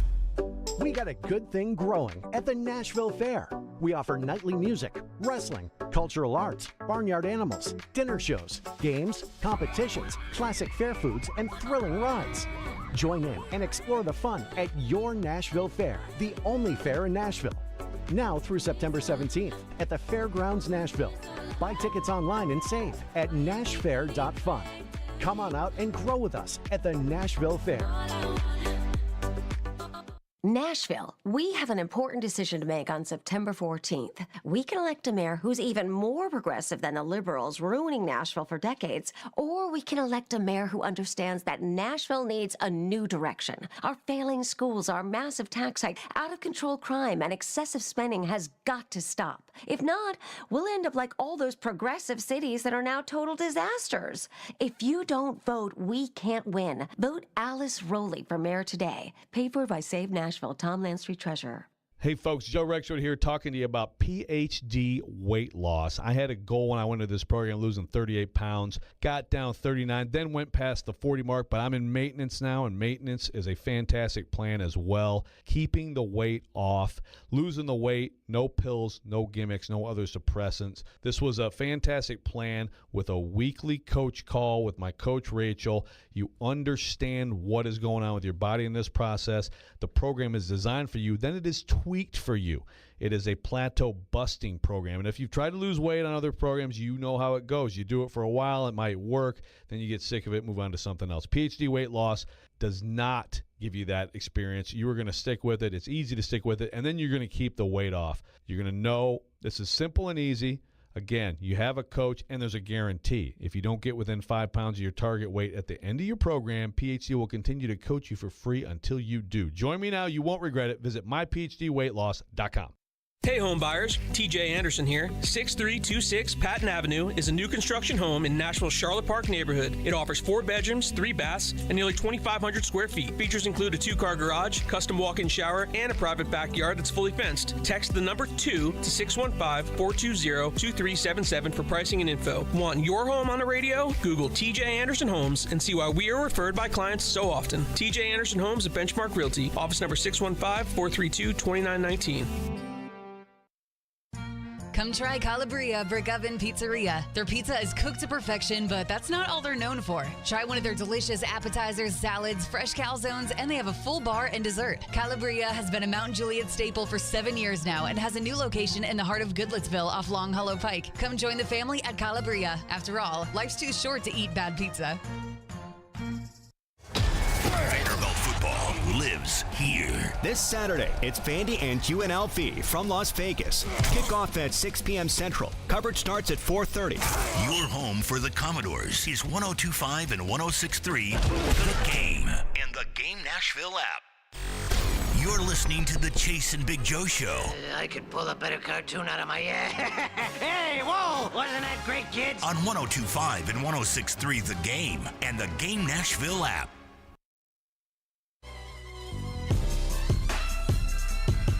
Chase and Big Joe, 102.5, 106.3 The Game. Chase McKay, Big Joe Dubin hanging out on this Thursday. Appreciate Brad Lampley for joining us. See, obviously I remember the late 90s and those teams, and obviously 98, but it's kind of fun to go down memory lane and hear some of these stories from the perspective of the players that lived those days, which was such just a cool era of college football. It is, and that's my thing. I go back because growing up here, 70s, 80s, 90s. So the SEC football goes back with me for so long, and just remember those games. And so growing up here in the mid-'80s, the Florida-Tennessee game was not because they didn't play every year. They played sporadically, and it was always Tennessee, See, Alabama. I didn't know that. Yeah. I didn't know it was one every year. Yeah, it was always Tennessee, Alabama was always the big game. And then from 82 to 85, Tennessee had that 4-game streak where they beat Alabama. And then Alabama picked them up in 86 and continued it. But that was like Bears' last loss to Tennessee was in 82, and they carried Johnny Majors off the field. And one of the greatest SEC football games of all time was down in Legion Field when Tony Robinson unfortunately broke his leg in the game. He would have won the Heisman Trophy that year for Tennessee in 85. He was unbelievable player. And then Del Jones intercepted the pass from Mike Shula, and they won the game. And Van Tiffen attempted like a 70-yard field goal that almost made it. It was just all the emotions that you can imagine in a Sunday or Saturday afternoon SEC football game. But Tony Robinson breaking his leg was bittersweet because, again, you win the game, but you lose your quarterback for the rest of the season. So speaking of quarterback, we have this bet that basically I think that Tennessee is going to beat Florida for the 4th time since the 70s in the Swamp. You think that Florida is going to beat Tennessee and use it as kind of their launching pad to get over the Utah loss and all of that. So we've basically bet lunch or dinner or whatever on this. And to me, everything with Tennessee is going to ride on Joe Milton and what he's going to be able to do. You look at the numbers so far. He's only got 4 touchdowns on the year. He's been okay. I think he definitely played better against Virginia, then last week, even with Austin Peay, it just was that overlooking. What was that? It's going to be on him. He's going to have to be accurate, and he's going to have to put the team on his shoulder. He's going to have to do that and much more. Playing in that just raucous environment down there with Ben Hill Griffin Stadium. I hate to beat the drum again, but I think Florida knows that they could really turn their early season around right now with a win over Tennessee. And man, it would be something for that program. And to me, it's a straight up win for Florida. I think they go down and Tennessee goes down there and Florida gets it done and wins the game. And we'll see. But I know there's a lot that Utah lost. I was watching that game that Florida lost to Utah. I was thinking, oh man, it's really, this doesn't look good. Then I started, who they play next? So they had I forget who they played. McNeese State. Yeah, and then I was like, then Tennessee, here we go, down in Florida. They could all make it happen and worthwhile. So that's why we got a little bet on the game. Yeah, and I think it'll it's a friendly wager. I think we'll do some of those throughout the year. It's fun to talk college football, and so that's where we're at. Joe, I'm surprised it's taken this long for this person to call in, but Gator Mike is on the line with us. Gator Mike, what's up, buddy? What is up, fellas? Yeah, sorry it's been so long. Usually I'm trying to semi-work or act like I'm working during your all show, Chase. So I apologize for the delay, but obviously, I love both you guys, so I got to call in, and especially this week. Big week. This is why Joe Dubin is one of the most respected media darlings in Nashville history. He knows his history. I like Joe liking my Gators. It's not the curse of death like when the old director used to pick games. Joe didn't give it a booking, anything like that. I just think honestly, it's one of those games, and Chase, and Joe, especially way back when we would watch, you just never know when this game being a rivalry game, like where Tennessee's had the better team and Florida won, or Florida had the better team, Tennessee won. But, obviously home field advantage is a big thing for the Gators. Tennessee hasn't won down there since, 2003? Correct. And I think what Billy worked on in that McNeese State game, playing that youth movement and getting those guys in there to, definitely establish that running game. Graham Mertz has been a great game manager. And, everybody's talking about the Utah game, but, let's be fair. That was a game they were predicted to lose. They're playing a top 15 team on the road to start the season. It's tough for anybody. So yeah, but they didn't play well, Mike. That's the problem. No, Yeah, whether yeah, you're predicted to exactly. lose And, or they not, had you missed still want to see effort. opportunities there. Yeah, the run game wasn't great, so I think that's why they really worked on that versus McNeese. But the defense, I mean, in those two games, the defense is light years better than what we had last year with Patrick Toney running our defense. So I think that's going to be a big factor as well. And then, of course, being a night game in the Swamp, I think it's going to be a touchdown game either way. I'd love to see Florida come out because, like Joe said, that could really turn our season. And, we really don't have a ton to lose, but there's a lot of pressure on Billy Napier. And, of course, Tennessee didn't look, lights out. But, of course, it could be the whole look-ahead Florida week. So we'll see, but looking forward to it. But great to hear you guys back together again. And I'll be calling in more regularly. But take care and go Gators, my friends. Thanks, Mike. Appreciate you. Gator Mike joining us. Yeah, I mean, he's obviously a big Florida fan. Well, he's got to be right to be because Tennessee's won 4 of the last 22 games in this series. Sure. With them. But, you take back 20 years to go back to winning to Gainesville, and people think it's easy to do stuff. It's not easy to win on the road in the SEC when a team is fired up like that. It's really not. No, it's not. Do we have? Can we say who you just booked for tomorrow? Do we really have that? Yeah, it's good to go. Go ahead. You say it. No, you say it. How do you say it? Joey Molinaro? Molinaro. The comedian who does the great Nick Saban. He'll be at Zany's next week. He does a great Nick Saban impression. He does a fantastic Collinsworth. And that's awesome. I think guys who do impressions at that level who you can't really tell who is and if it's them or not, the real person or not, and are just absolutely hilarious. So his Nick Saban is fantastic. Well, and that's kind of what got him known was the Saban. That's right. Being able to do that. Yeah. Oh, that's fantastic. He's going to join us at 10 tomorrow. Yeah. So I look forward to it. He'll be at Zany's next Wednesday. Awesome. We're going to get you to open up for him at Zany's, Chase. I'll just tell. No, what we'll do is you'll go tell stories of my dating life that get people in tears. We'll go rip off some other comedians' jokes and then you make them as your own and then do it that way. If I would see, I've thought about it, and you kind of inspired me when I went and saw you. Like, I feel like I could do that if I could just hone in my stories where, they're funny. But you got to have your Ed Werder voice. You got to have that. You're right. The Ed Werder. I could do the Ed Werder voice. What's this with traffic around Nashville? It's crazy. Isn't it? I could do that. I could tell dating stories. I mean, friend zone stories. I mean, look, it's all. I think the key to comedy is you're making fun of yourself. No, there's one key to comedy. Be funny. Be funny. That's it. Bottom line is be funny. But you got to use that voice, the Ed Werder. You've got to get up there and say, hey, and then kind of get a little nervous. That's not okay. So when you say the Ed Werder, that's not him. That's me. The first time that I called Ed Werder, we told the story yesterday, and I about peed my pants. Oh, you were scared to death, and I couldn't stop, and I just couldn't stop laughing. We've had we've had some history of calls. The one time that this had nothing to do with you, but you booked a guy who was covering Oklahoma football one time we had because Tennessee's playing Oklahoma back color analyst 2014 or 15, whatever it was, and Merv was his name, and he came on the show, and we asked a question about the defense. He's like, you talking defense? And I was like, yeah, I just gave a 48-second question about defense, and it went off the rails. I couldn't stop laughing. I mean, the whole time. It was a nightmare interview. Oh, my goodness. Oh, I'm sitting behind the glass. Ricky's, that's how Ricky and I met. He was interning, and I'm just like, oh, man, I'm so disappointed. Ricky got that hand slapped by one Mr. Gregory Pogue one time back in the day for tweeting at another talk show in town. Yep. He walked in and says, Ricky, where are you? Ricky's like, I'm at 102.5. He's like, where did you just tweet? And he's like, blah, blah, blah, blah. And it was a fantastic moment in the history of interns. Oh, that was good. I remember that. That was fun. Oh, yes. Coming up next, I want to get back into what we started the show with, my little rant on Ryan Tannehill, in case you missed it, and how he acted yesterday. We'll do that next. Chasing Big Joe, 102.5, 106.3 The Game.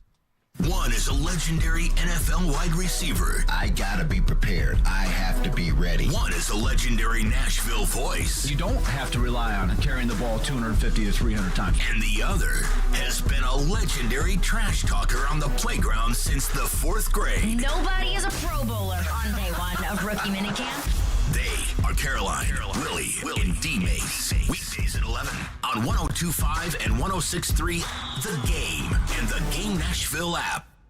Don't miss a minute of football action while getting up close and personal to the future stars of the PGA Tour.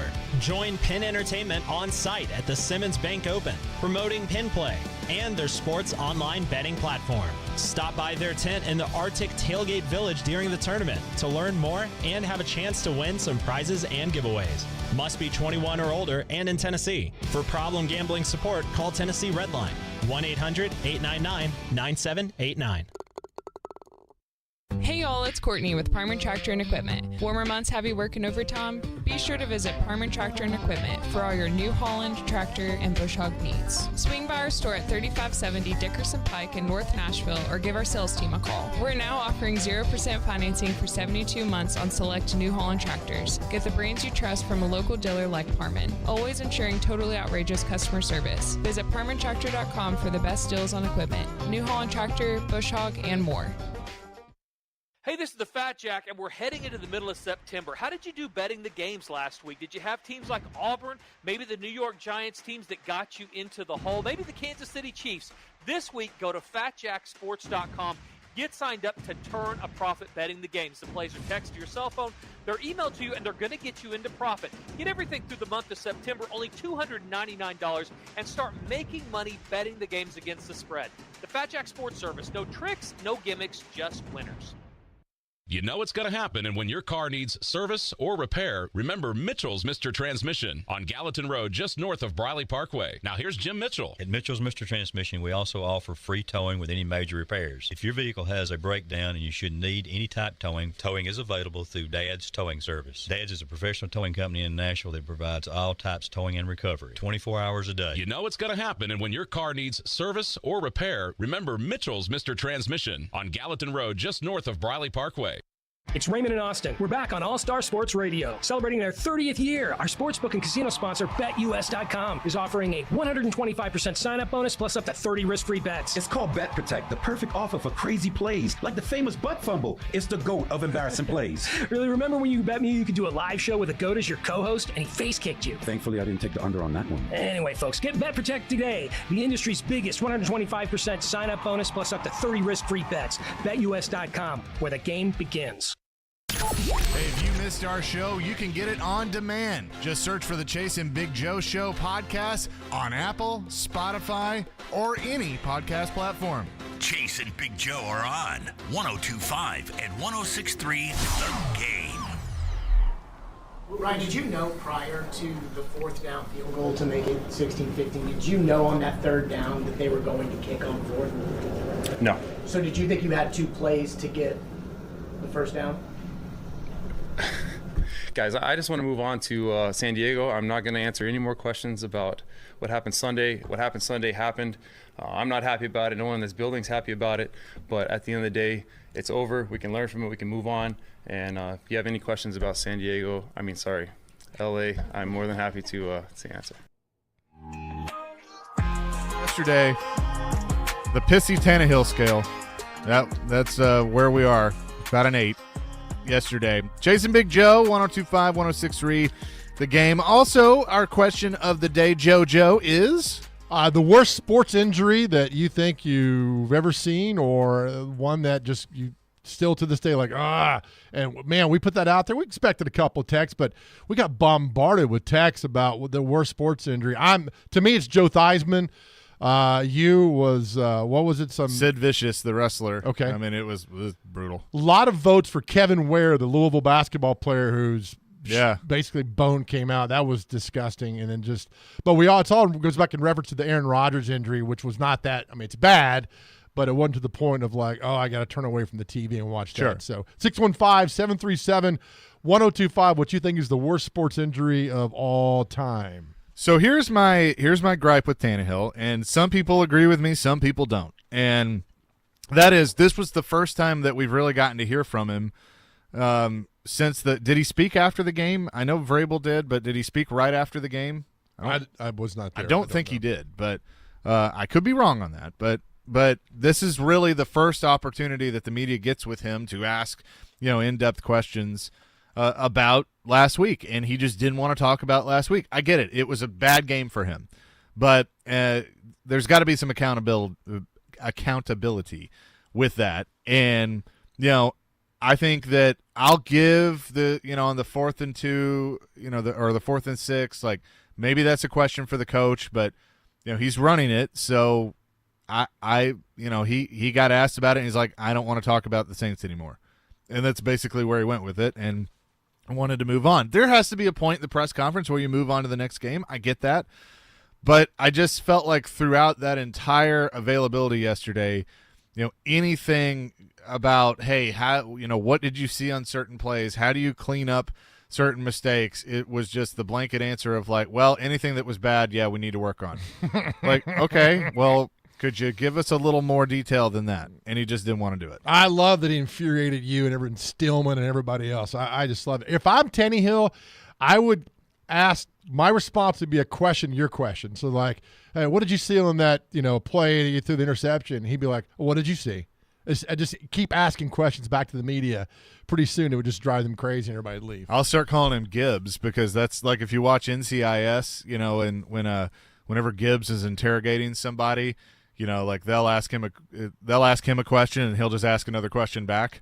What, are you 65? What are you doing watching that show? It's my favorite show. Is it really? Yeah. Is Gibbs Mark Harmon? Yes. Okay. Former UCLA quarterback. Yeah, he is. He played with Floyd. And he was the quarterback when Floyd was there. I did not know that. Yeah. Because I made some reference to him one time around Floyd, and Floyd goes, that was our quarterback. I'm like, oh, yeah. Oh, my goodness. What a small world. Yeah. He's not on – Mark Harmon's not on the show anymore, so I don't watch. But what happened to him? Oh, I guess he, after 20-something years, decided he didn't want to do it anymore. Oh, okay. Okay. Well, you got any other CBS shows you like to watch? Falcon Crest, or maybe one of those? Murphy Brown. Oh, man. Touched by an Angel. Don't touch me. Walker, Texas Ranger. There you go. Any more? Yeah, no, I just, okay. I'm well you done you used to accuse me of crying when I watch Ugly Betty, so. I know. You got to stop doing that. I know you get into that. You got to stop watching that show. And I won't go with the old standby, the Matlock joke. That's not funny anymore. But Walker, Texas Ranger is funny. I think of when you say Matlock, I think of Grandpa Simpson and Jasper. Oh yeah, that's right. Talking about Matlock. But no, I'm going back to Tannehill there. I mean, I just again, I don't know what you want him. He's not going to break down every play for you. He could get up there and said, I was terrible. Here's what happened. I hope to do better this week. But you know what you're going to get from him. I don't know what you guys are expecting. No, I know. I mean, I know what I'm going to get from him, but I don't have to like it. I mean, that's I know what I'm going to get from Vrabel, and I don't have to like it. I'll complain about him sometimes. I mean, and I thought was okay yesterday. But he was really, it was odd with Vrabel after the game on Sunday. He was okay. I mean, I know he's probably agitated internally, but I didn't get that response of like, I mean, just fiery, upset, mad at the world. I didn't get that from him, and I didn't get it from him yesterday either. Yeah. Or Monday. Yeah. No, I mean, I think he kind of looked at it as, we didn't play our best, and neither did the Saints. That's the other part. So, I don't think you're going to get that this week because the Chargers just lost a game too, to Miami. So they're desperate, and I think there's more desperation there because the Chargers are that team that every year since Herbert got there, they're looking at them going like, okay, well, is this the year where they really break out? And, Justin Herbert's doing his thing. Do they have the right pieces around him? Well, now it's Brandon Staley, the head coach of is he the right guy for the job? They blamed Anthony Lynn, so they fired him, and now they brought Staley in, and his seat is hot. So I think there's even more desperation there because the Titans, while some of the fan base might feel like Vrabel's seat is hot, it's not. That, the Chargers are going to come in here just with desperation of they know they got to get a win. Oh, absolutely. And remember for those years the Titans would go on the West Coast, they couldn't win a ball game out there. Yeah. That was a serious – I mean, they lost in the playoff game to them in 2007, I think it was. They couldn't win in San Diego. They couldn't win in Oakland. They just struggled for whatever it was. I don't know. I even remember – you may remember this when Malarkey, they went out there early, and I think because they were playing like – was it Kansas City, and then they were playing out west, and so they just stayed out there to try and I remember one year mitigate the travel. They played Arizona, and then the next week they played that was San it. Francisco. They played Arizona and then San Francisco, and so they just stayed out there. That'd be fun. I mean, it'd be fun to go out there and just kind of for 2 weeks on the team dime and tell Amy, hey, thank you very much for this, and go out there. I mean, what? I never understood that because it's not like these guys are going through the Southwest ticket line and got to get there 3 hours ahead of time and get their boarding pass.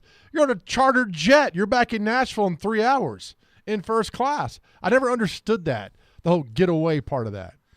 Andrew on our text line, driven by WilsonCountyHyundai.com, says, the weekly whining from the media about the press conference answers is so annoying. I promise you, us listeners do not care about your hurt feelings and your frustration. You know what's funny about that, Andrew? And you always like to come at me, and that's fine. I don't care. Take him down, Chase. But we've gotten a lot of texts that people do agree with me, and they're tired of the starting quarterback, not answering the questions about a loss. So you can call it media whining all you want. A lot of fans that don't understand what we do, they call it that, and that's fine. But he answered your question, though. I don't know. Again, what more do you want from him? Do you want him to bring all the media into the film room? And that'd be fantastic. I would love that, actually. I would totally love that. Right? That'd be fantastic if he did. He's never going to do that. Do you think Ryan Tannehill would let you out in traffic? Let me out in yeah. Actually, yeah. Okay. I think he would. All right. So he seems like a nice enough guy to do that. All right. So we established that he's a nice guy. So he answered your questions. I just don't. I know you want more, but you're not going to get it from him. Do you think that Mariota would have? How do you think Mariota would have done that press conference? First of all, I think Mariota is a worse quarterback than Tannehill, so he would have a worse game. I think he'd done the same thing. And you go back. I'm not sure a quarterback in the league would.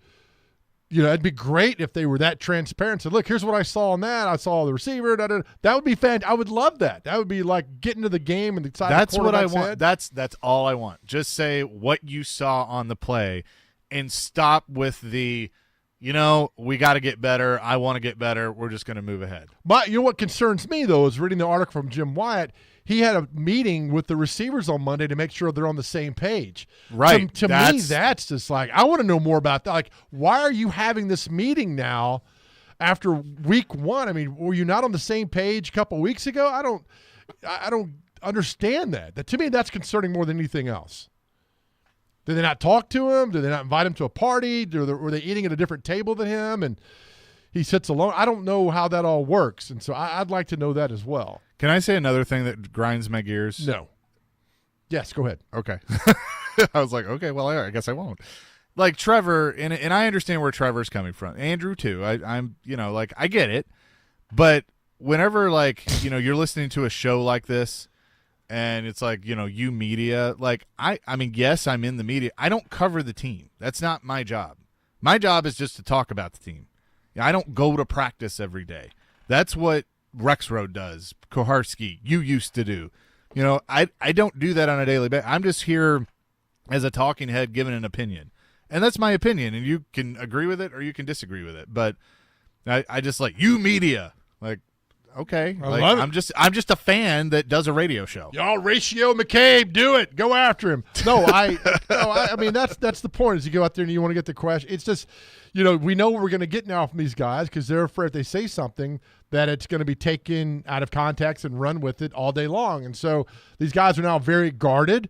I don't think they were so back in the if you want to have a good time, go back and watch Mike Ditka press conferences from the 80s when they lost. That is appointment viewing to see how a coach just goes ballistic. It's fantastic. Belichick, not so much because his answers are short and they're, to his point, and he gets in and out of that.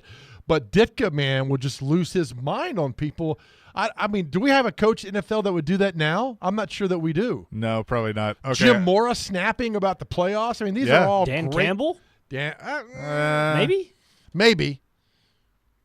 Maybe. After his 18 shots of espresso. Did you read that? Oh, yeah. Good I know. Lord. This is funny from Andrew. Have you ever played golf, Chase? Unfortunately, yes. I played on Monday. The worst thing you can do is worry about a bad shot 3 holes ago.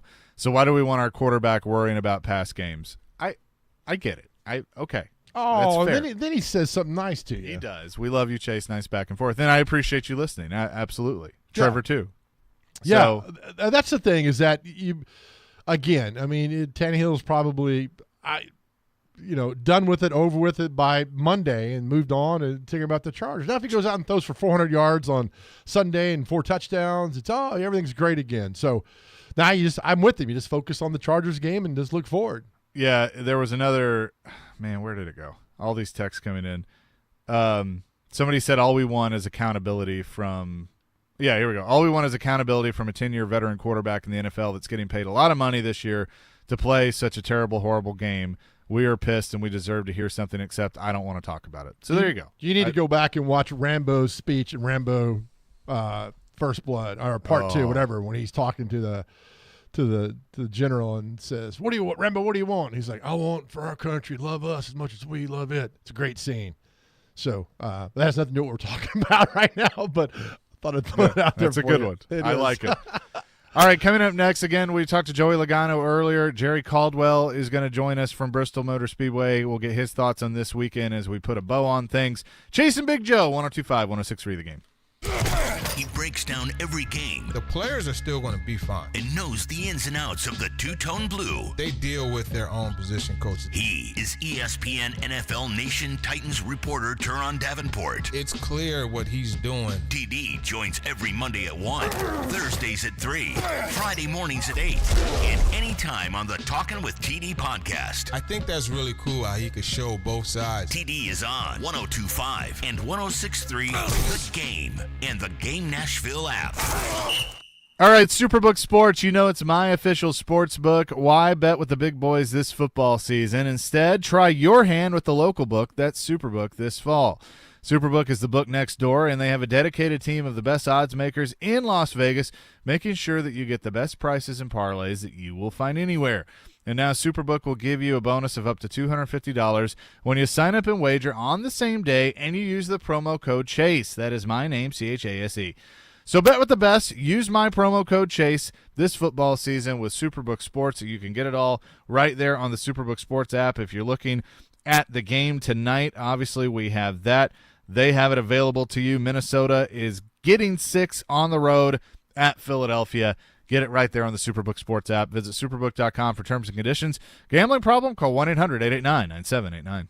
Do you have a VA loan? In this housing market, homeowners with VA loans have access to a ton of instant cash. Hey, Willie Donick here. Do you need cash to pay off credit cards and other high-interest loans? How does a check for 80 or 90 grand sound right now? Loan Pronto is helping veterans every day get the money they need with a quick and easy zero-cost cash-out refi with zero closing costs. With a VA loan, it's really cool because you can access up to 100% of your home's value. That's 100%. Use that money to pay off credit cards, home equity lines, car loan. Consolidate all your payments into one check per month and close in 2 weeks. Most homeowners who do this end up cutting their overall monthly payments by $800. And Loan Pronto's all-digital process makes it fast and easy. They're doing loans with super low APRs, and they love working with veterans. Call now. See what your options are. Call Loan Pronto, 615-499-5780. That's 615-499-5780, or go to loanpronto.com. Equal housing lender, NMLS 166-1781, subject to lender approval. Nashville, we have an important decision to make on September 14th. We can elect a mayor who's even more progressive than the liberals ruining Nashville for decades,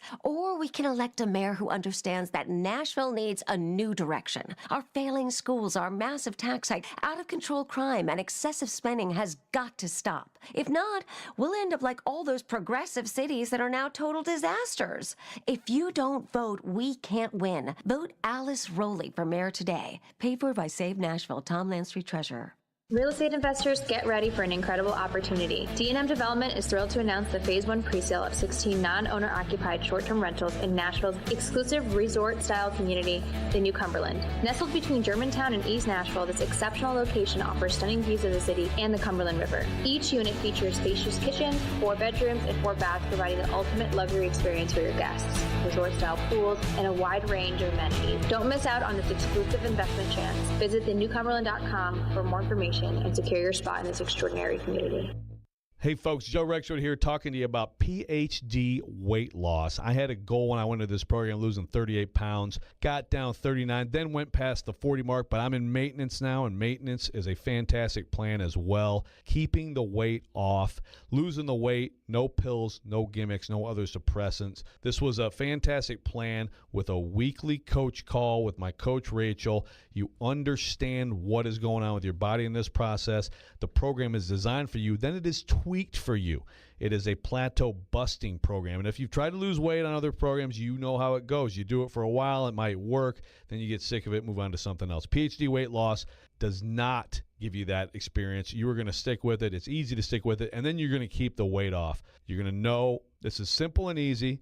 Again, you have a coach, and there's a guarantee. If you don't get within 5 pounds of your target weight at the end of your program, PhD will continue to coach you for free until you do. Join me now. You won't regret it. Visit myphdweightloss.com. Just a minute. Don't hang up. Hey, we want to hear from all of you. Give us a call or text at 615-737-1025. Hello. You'll have to speak up. I'm wearing a towel. Our phone line driven by Wilson County Hyundai. Chase and Big Joe are on 102.5 and 106.3 The Game. Chase and Big Joe Show, 102.5, 106.3 The Game. The Bass Pro Shops night race coming up this weekend at Bristol Motor Speedway. The racing will actually begin tonight. We say hello now to their general manager, Jerry Caldwell. Friend of the show has been nice enough to join us. Jerry, good morning. How are you? Hey, guys. Good morning. I'm doing great. I hope you are. Oh, yeah. We're excited about this weekend at Bristol. You know, the last few times I've talked to you, we've been talking Nashville and talking the fairgrounds, but you got the show this weekend with the night race. It starts tonight. Got the ARCA Menard Series and the Craftsman Truck Series. But for the first time ever with all three National Series, you're going to have a playoff race. So I know that's got to be exciting for you all. It is. You know, this is one of the most anticipated race weekends of the year for a lot of NASCAR fans. And we are thrilled to welcome folks. We'll have folks from all 50 states and about 22 different countries here this weekend, 3 different playoff races. It's something really special here, especially Saturday night as Bass Pro Shops night race is an elimination race, cutting down that field of 16 in the playoffs down to 12. Yeah, and tomorrow night is the first ever Xfinity Series playoff race at Bristol, and there's some guy named Dale Earnhardt Jr. that's going to be racing there for the first time since he retired in 2017. Yeah, I mean, every race here, especially for the night race in Bristol, everyone's special. But my goodness, to have Dale Earnhardt Jr. back on the high banks of Bristol, certainly not going to want to miss that. We've seen a huge spike in sales with race fans wanting to be here to be able to see that. So really looking forward to getting it kicked off tonight and then Food City 300 tomorrow night and seeing Dale Jr.